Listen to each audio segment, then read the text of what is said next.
Have you ever wondered how insulin pumps work? I'm surprised about how many people have the wrong assumptions about insulin pumps and diabetics. So by the end of this video, I challenge you to have gained a deeper understanding about insulin pumps and the diabetics that use them. Today I'm going to be telling you how to change an insulin pump site. I'm qualified to tell you this because I myself am a diabetic and we have to change our site every 3 days, so I am doing this quite often. The materials you're going to be needing are your pump, a quick inserter, a new reservoir, your insulin container, a new quick set, and a disinfecting wipe. So step 1 is to prepare the pump. You click the button that says ACT, and that's just short for activate, and it'll take you to the main menu, and you scroll all the way down to reservoir plus set, and then you scroll up to reservoir setup, and it's going to tell you to rewind. But before you can rewind, take off your old site and unscrew the old reservoir from your pump, and that you just twist a little bit and pull straight out, and then you're ready to rewind the pump. And while that's going, we can fill the reservoir.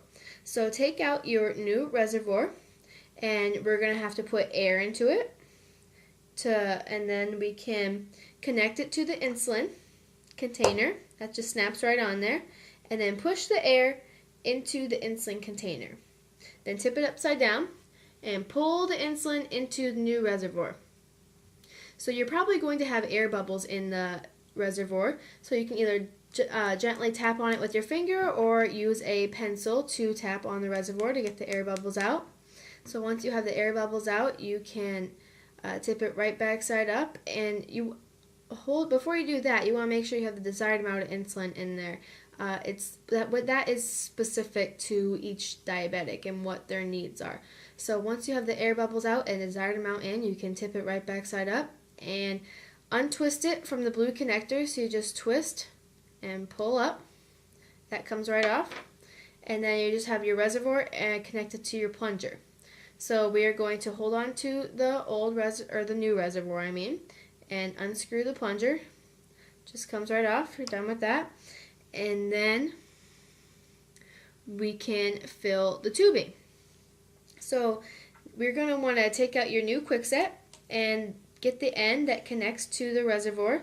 You just push that on there and then twist a little bit, and you want to tug on it a little bit, make sure it's securely on there.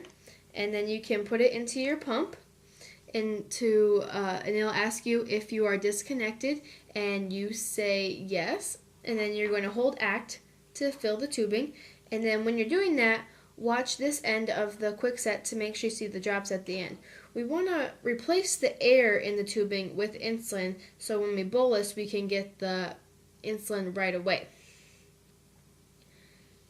So once you have the tubing all filled, you're going to hit escape, and then it'll ask you, did you see drops at the end of the tubing? And you say yes. And now we are ready to insert it into the body. So first, we have to pick a site, and diabetics can use various sites. They can use the backs of their arms, or they can use their sides, or they can use their upper leg. But for the sake of this video, I'm just going to show you how to insert it onto this Nerf football. So once we have picked a site, you want to clean it and then take out your quick inserter. A quick inserter works like you just pull it back until it clicks, and then there's these white buttons, one right here and one right here. So hold your thumb and your forefinger on each one of those, and when you click those, it'll just insert it into your body. So we are ready to insert the site. So we want to set it in the quick inserter. Take off the sanitation coverings of the new quick set, and it was one covering the needle.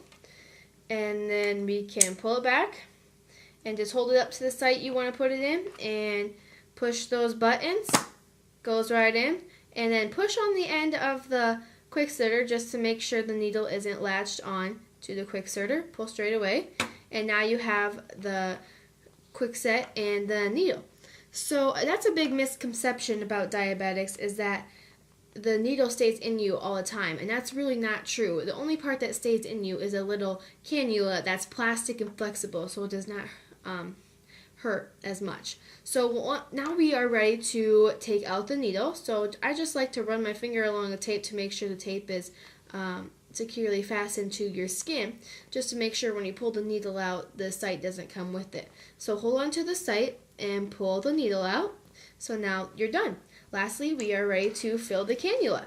And you just go back to your pump and it'll say fill cannula and you click activate. And it just takes a few seconds. Just have to put 0.5 units of insulin into the cannula just to replace the air in there with insulin. In conclusion, today you've learned how to change an insulin pump site.